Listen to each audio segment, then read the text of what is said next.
पुनः लौट आए। स्मरण नहीं पूर्व में क्या कहा था तुमसे? स्मरण है, भली भांति स्मरण है, पर इस बार मैं ऐसे नहीं जाऊंगा। इस बार मैं तुम्हें वो पाठ सिखाऊंगा कि जिसका स्मरण कर तुम सारी उद्दंडता भूल जाओगे। प्रतीत होता है तुम ऐसे नहीं मानोगे।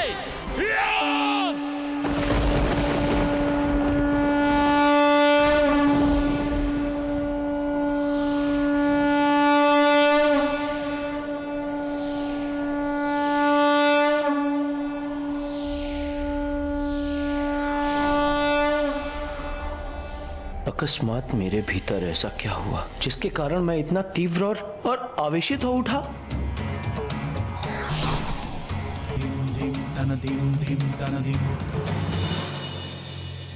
कैलाश में आपका स्वागत है भ्राता भौम।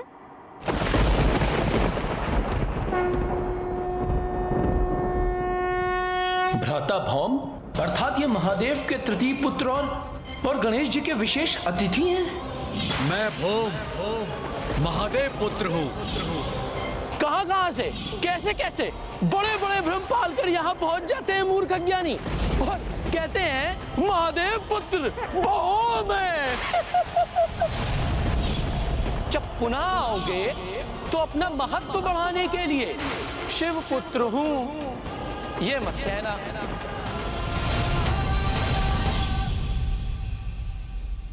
आपने उचित सुना नंदी जी, ये भौम जी हैं, हमारे भ्राता। अब आप इनका स्वागत उसी प्रकार से कीजिए नंदी जी, जैसे आप मेरा और भैया का कैलाश लौटने पर करते हैं। अज्ञानतावश पूर्व में हमने आपके साथ जो भी रूखा व्यवहार किया उसके लिए क्षमा प्रार्थी हैं। कैलाश में आपका स्वागत है।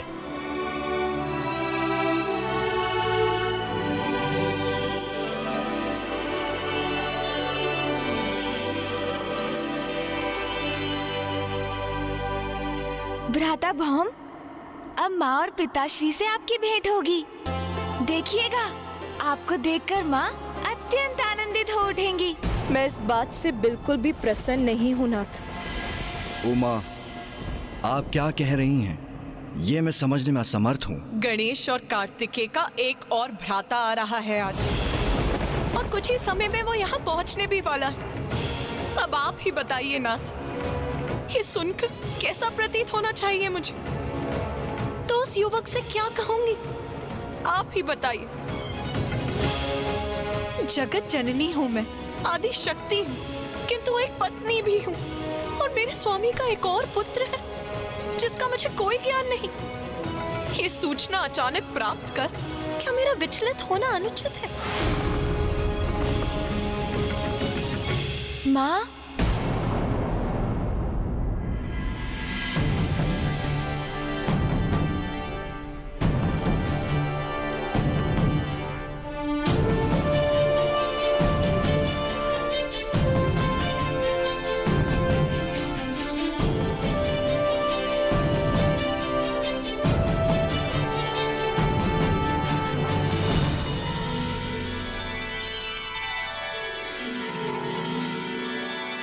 कितना तेजस्वी है ये युवक, कितना गरिमामय व्यक्तित्व है इसका,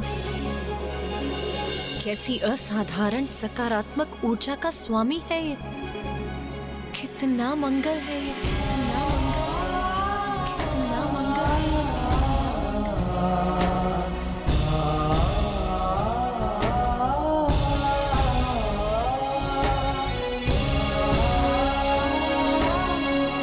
माँ, यही तो है भैया भौम। हाँ माँ, ये हमारे भ्राता है। माँ, ये क्या हो गया था मुझे? मैं ये कैसे भूल गई कि जगत जननी हूँ मैं, और इस नाते तो इस संसार के सभी प्राणी मेरी ही संतानें हैं। फिर मैं व्यर्थ में क्यों आंदोलित हो रही थी?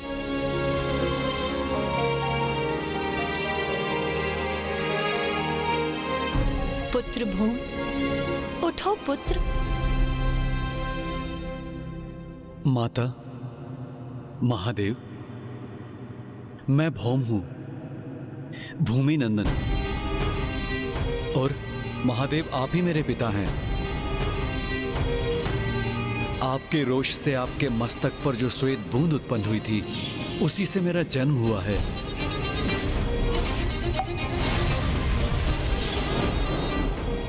और कदाचित मेरे भीतर से अंगार रूप क्रोध प्रस्फुटित होता है, और इसीलिए मैं अंगारक के नाम से भी जाना जाता हूं।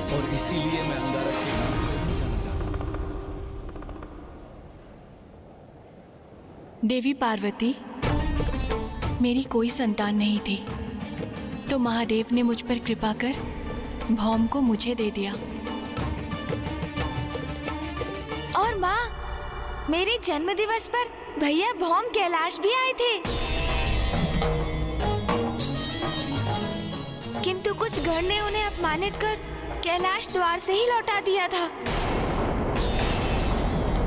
उन्हें भीतर नहीं आने दिया था माँ। हमें क्षमा कर दीजिए माता, वो गण हम ही थे।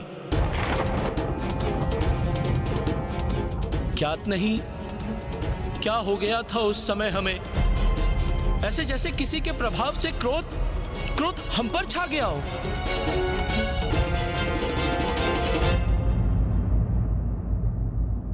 आप उचित कह रहे हैं नंदी जी, आपसे कोई भूल नहीं हुई। आपने वैसा व्यवहार मेरी उग्र ऊर्जा से प्रभावित होकर किया। माता, मुझे क्षमा कर दीजिए। मेरी उग्र ऊर्जा गणेश जी को भी प्रभावित करती रही।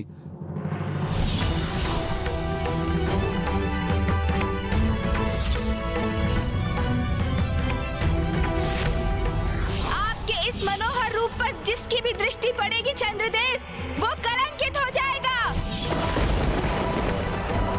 मुझे चंद्रदेव को शाप देने का कोई पछतावा नहीं है पिताश्री।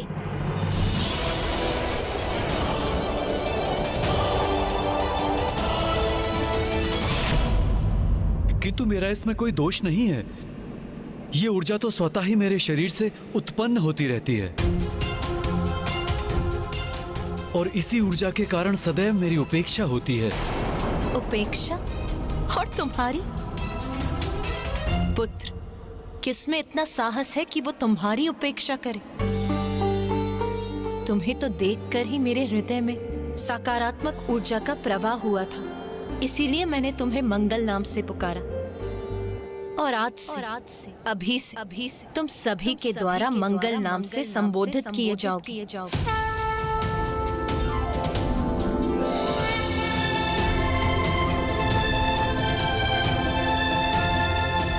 मेरा पुत्र मंगल आज प्रथम बार हमारे निवास कैलाश आया है।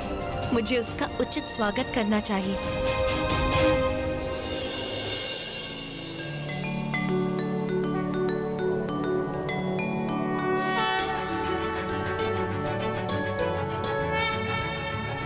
ओम धरणी गर्भ संभूतं विद्युत कांति समप्रभं कुमारं शक्ति हस्तं च मंगलम प्रणमाम्यहम्। आयुष्मान भव पुत्र।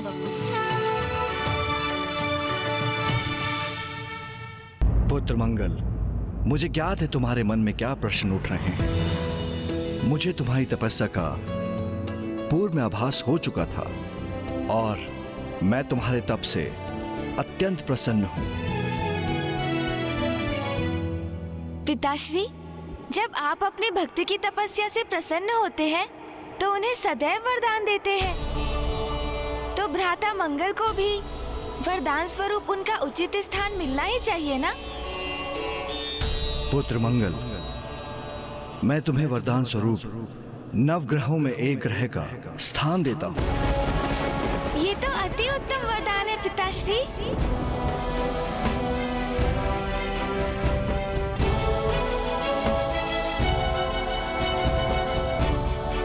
पुत्र मंगल, तुम चिंता मत करो, तुम्हारा स्थान तुम्हारी माँ के साथ ही होगा।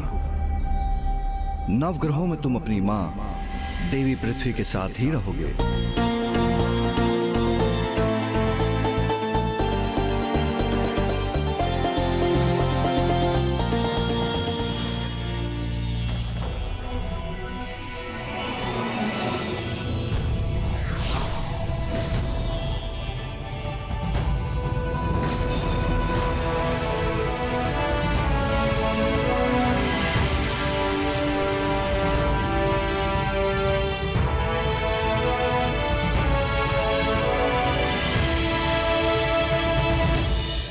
तुम स्वयं मंगल ग्रह के स्वामी बनकर वहां वास करोगे,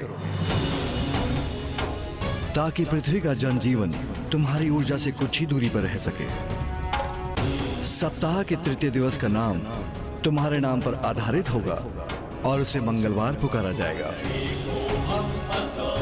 मंगल ग्रह प्राणियों के जीवन के पराक्रम, शारीरिक ऊर्जा, आत्मविश्वास, शक्ति, क्रोध, आवेश और वीरता शासित कार्यों का प्रतिनिधि करने वाला ग्रह होगा। बिना मंगल की शुभ दृष्टि के कोई भी प्रशासनिक अधिकारी, शासक अथवा वीर योद्धा नहीं बन सकेगा। तुम्हारा रत्न मूंगा होगा। प्रत्येक लाल वस्तु का संबंध तुमसे जुड़ा होगा और तुम्हारा वाहन भेड़ होगा।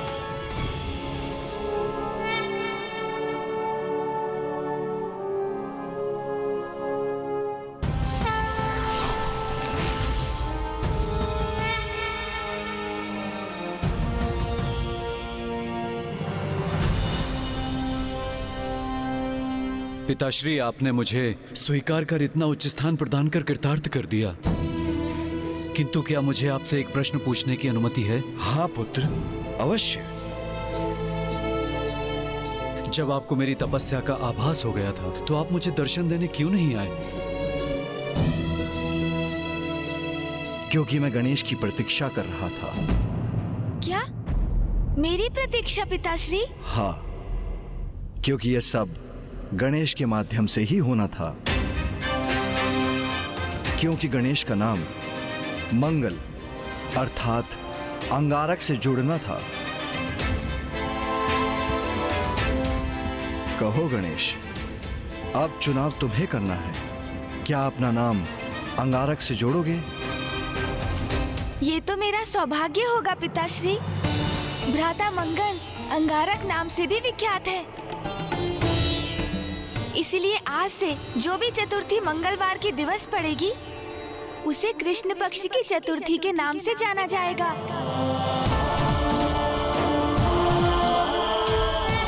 और अंगारक चतुर्थी का व्रत करने वाले को वर्ष भर की चतुर्थी का फल एक साथ प्राप्त होगा।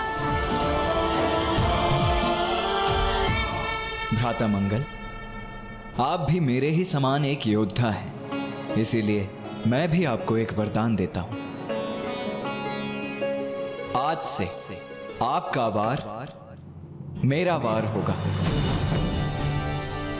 जो भी मंगलवार के दिवस मेरी पूजा करेगा, मैं यथाशीघ्र प्रसन्न होकर उसकी मनोकामनाएं पूर्ण करूंगा।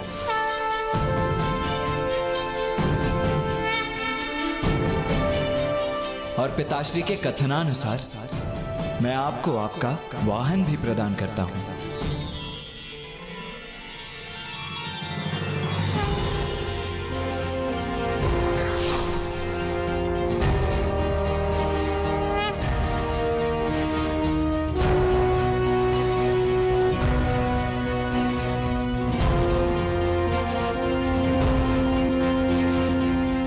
दीर्घ समय से अपने पिता का साथ पाने को आतुर था मैं, और आज ये मेरा परम सौभाग्य है कि न केवल मुझे अपने पिता का स्नेह आशीष प्राप्त हुआ, अपितु एक अत्यंत स्नेही परिवार भी मिला।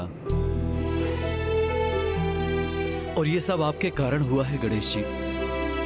मैं आपसे इतनी ईर्ष्या करता था कि आपसे युद्ध करना चाहता था, किंतु आपने मुझे इतना सब प्रदान कर कृतार्थ कर दिया।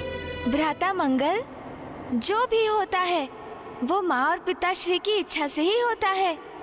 समझिए, ये भी उन्हीं की ही लीला है। अब आप जाकर अपने दायित्व का कार्यभार संभालिए भ्राता।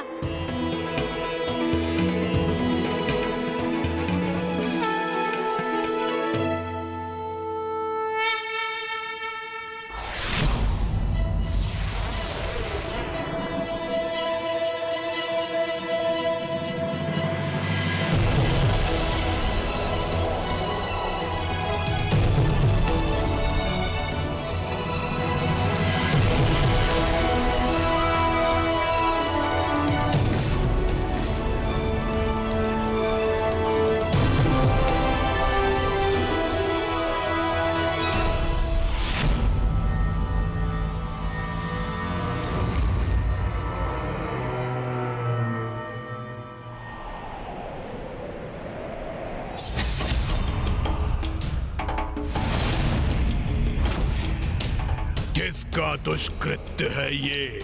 किसने किया है ये भयंकर अपराध? महाराज ज्ञानरी, ये गणेश ने किया है। महादेव पुत्र गणेश। गणेश गणेश गणेश गणेश गणेश गणेश।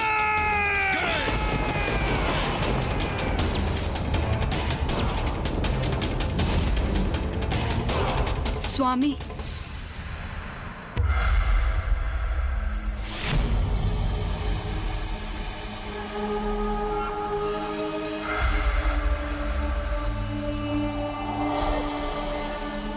देखो दकिनी, कितनी निर्ममता से मेरे पिता का वध किया है उस गणेश ने।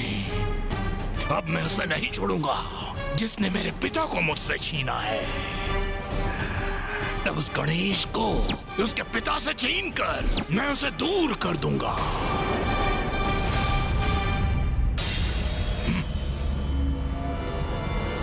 स्वामी,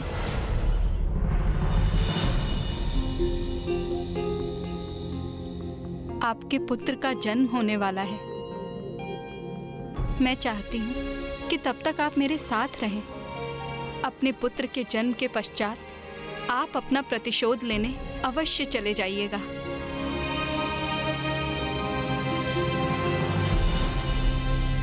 उचित है, मैं अभी रुकता हूं, क्योंकि मेरे पुत्र को भी देवताओं का संहारक बनना है।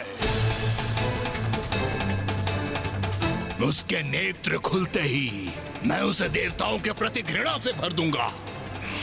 मेरे पिता और मेरे समान देवताओं के लिए भयंकर शत्रुता का भाव होगा उसके मन में। मेरे पुत्र का जन्म होने ही वाला है दकिनी। वो भी देवताओं का अंत करने की प्रतीक्षा नहीं कर सकता। अब मैं गणेश को पराजित करूंगा और मेरा पुत्र देवताओं को।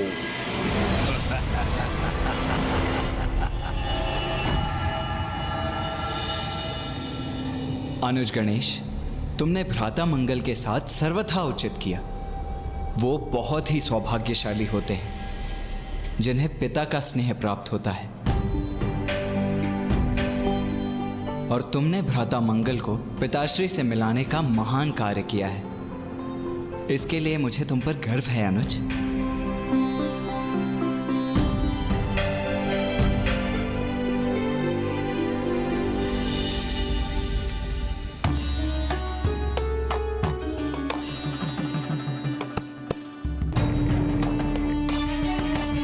ये है मेरा पुत्र जो देवताओं का महाशत्रु बनेगा।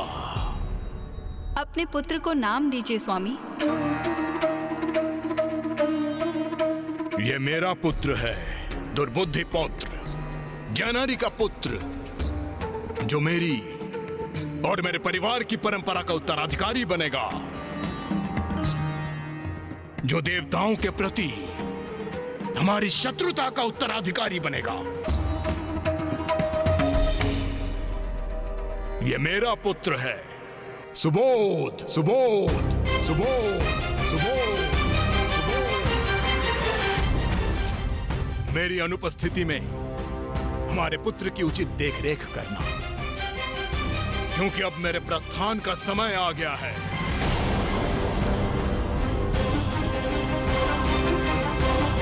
कहाँ जा रहे हैं आप स्वामी? अभी तो आपके पुत्र का जन्म हुआ है। दकिनी, मैंने तुम्हें वचन दिया था, अपने पुत्र के जन्म तक मैं यहां रुकूंगा, किंतु स्मरण रहे, मेरे पिता के प्रति मेरा ऋण तुम्हारे और पुत्र सुबोध के प्रति मेरे कर्तव्य से कहीं बढ़कर है। अब मैं जाकर उस गणेश से अपने पिता का प्रतिशोध लूंगा। अब मैं तभी लौटूंगा जब मैं उसका वध कर चुका होऊंगा। वो मेरे पिता का वधिक है। गणेश गणेश गणेश।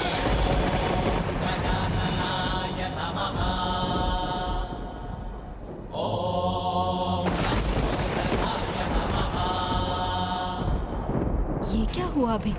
क्या मेरे पुत्र सुबोध ने गणेश का नाम सुन उसके सम्मान में अपने हाथ जोड़ लिए? नहीं, गणेश के प्रति इसकी आस्था कदापि नहीं हो सकती।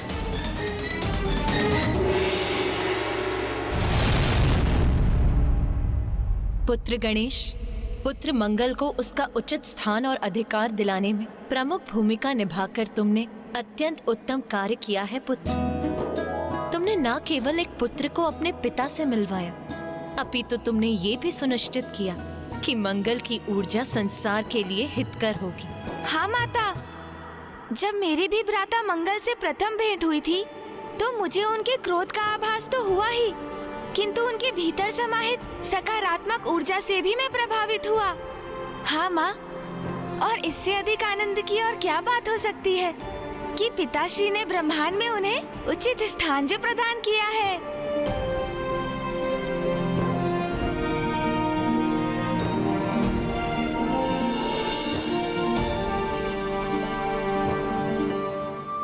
एक पिता के लिए इससे अधिक संतोष की क्या बात हो सकती है कि संसार में उसके पुत्र को उपयुक्त स्थान प्राप्त करने के साथ यथोचित मान सम्मान भी प्राप्त हो। मुझे अपने सभी पुत्रों पर गर्व है। स्वामी, यदि अभी आपके और भी पुत्र शेष हैं जिनसे मैं अनभिज्ञ हूँ तो उनका परिचय भी दे ही दीजिए। उमा, मैं तो जगत पिता हूं। संपूर्ण जगत के सभी जीव मेरी संतान हैं। यदि मैंने अपने असंख्य पुत्रों का परिचय देना आरंभ किया तो उसका अंत ही नहीं होगा, तो मैं ध्यान कैसे करूंगा?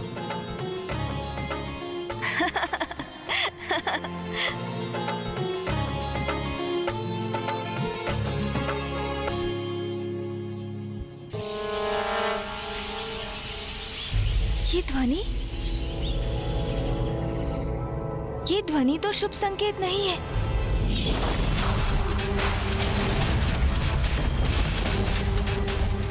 अब मैं जाकर उस गणेश से अपने पिता का प्रतिशोध लूंगा। अब मैं तभी लौटूंगा जब मैं उसका वध कर चुका होऊंगा। मुझे शीघ्र कुछ करना होगा। पिताश्री, माँ, भैया। गणेश, क्या हुआ? तुम अचानक इतने चिंतित क्यों हो गए? भैया, असुर दुर्बुद्धि का पुत्र ज्ञानारी कैलाश आ रहा है मुझसे युद्ध करने।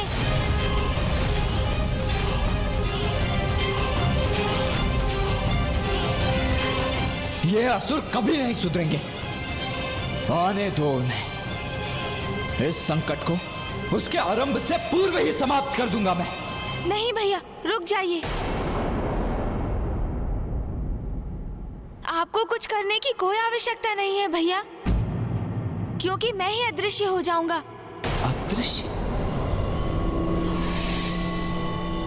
अदृश्य हो जाऊंगा? और आप सब भी अदृश्य हो जाइए। ये क्या कह रहे हो तुम गणेश?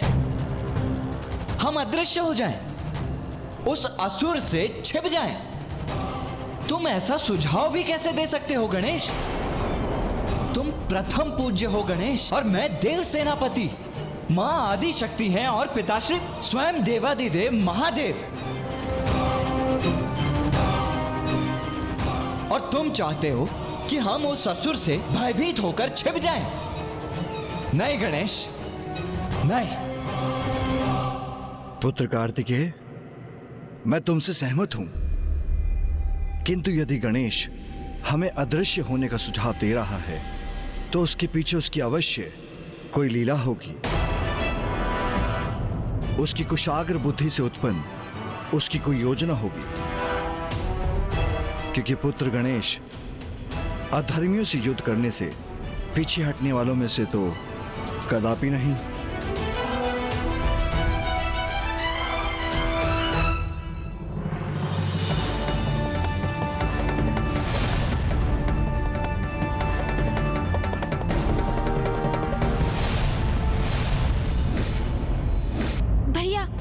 अभी मुझसे कोई प्रश्न मत पूछिए। कृपया बस अदृश्य हो जाइए, अन्यथा विलंब हो जाएगा।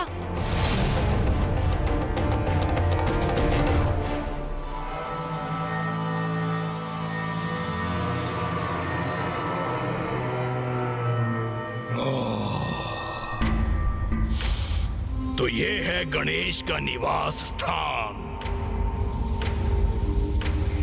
कहाँ हो गणेश? बाहर आओ।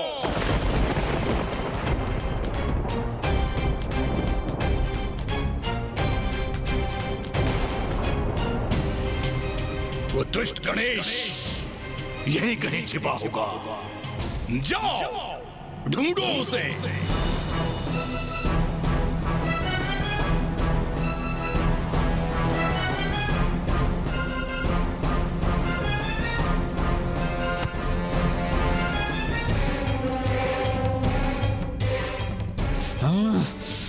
हम सभी अदृश्य तो हो गए हैं, किंतु यदि भैया का क्रोध जागृत हुआ तो ज्ञानारी का अंत तो होगा ही।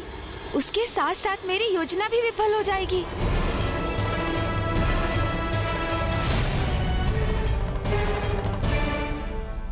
गणेश, मेरे पिता का वध करते समय तो भयभीत नहीं हुए तुम उससे क्यों छुपे हो?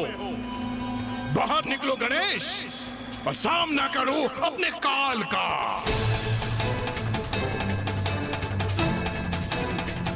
इस दुष्ट का इतना दुस्साहस! पिताश्री के ध्यान स्थल में प्रवेश करने जा रहा है ये। यदि इस पावन स्थल पर इस दुष्ट ने अपना पग भी धरा तो मैं इसका वध ही कर दूंगा।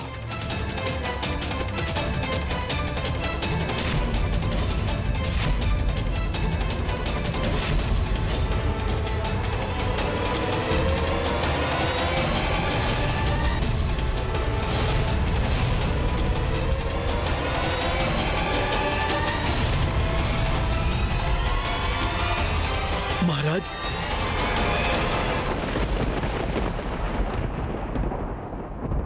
यहाँ तो कोई भी नहीं है। प्रतीत होता है तुम मेरे भय से कहीं भाग गए हो गणेश, किंतु भाग कर जाओगे कहां? संसार के किसी भी कोने में छुपे होगे, वहीं से ढूंढ के लाऊंगा तुम्हें।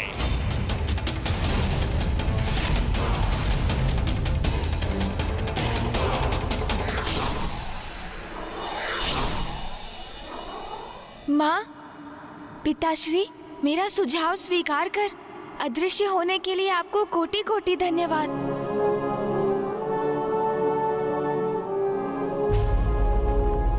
भैया, रुक जाइए भैया, रुक जाइए। स्वामी, पुत्र कार्तिकेय इतने आवेश में क्यों है? उमा, कार्तिकेय एक योद्धा है। शत्रु को अपने पराक्रम से पराजित करना उसका धर्म है। शत्रु उसके निवास में प्रवेश कर उसके परिवार के निकट पहुंच चुका था, किंतु कार्तिकेय गणेश की योजना पालन करने हेतु उस शत्रु को युद्ध के लिए नहीं ललकार सका, उस असुर का वध नहीं कर सका। इसलिए उसका क्रोधित होना तो स्वाभाविक ही है। स्वामी, तो फिर मैं अभी जाकर कार्तिकेय को समझाती हूँ। नहीं उमा, गणेश उसके साथ गया है, तो इस स्थिति को उसे ही अपनी किसी विलक्षण युक्ति से संभालने दीजिए।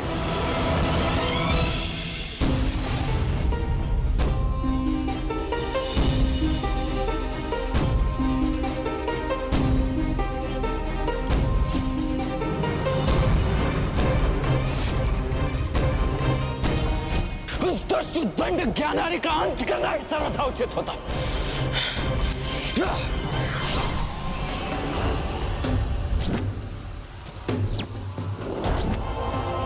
बाहर निकलो गणेश और सामना करो अपने काल का।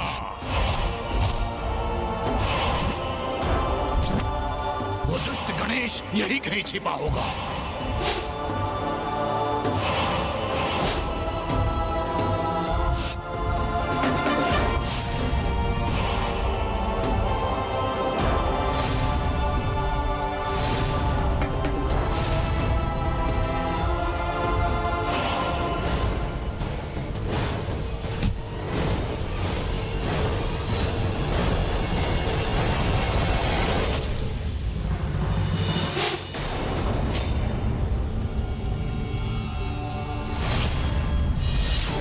गणेश, मैं कह रहा हूं अपना ये परिहास बंद करो और मुझे मेरा दंड लौटा दो। मुझे ज्ञात है भैया, आप ज्ञानारी पर बहुत क्रोधित हैं। किंतु मेरे पास उसे उसके इस अपराध का दंड देने का एक उचित उपाय भी है भैया।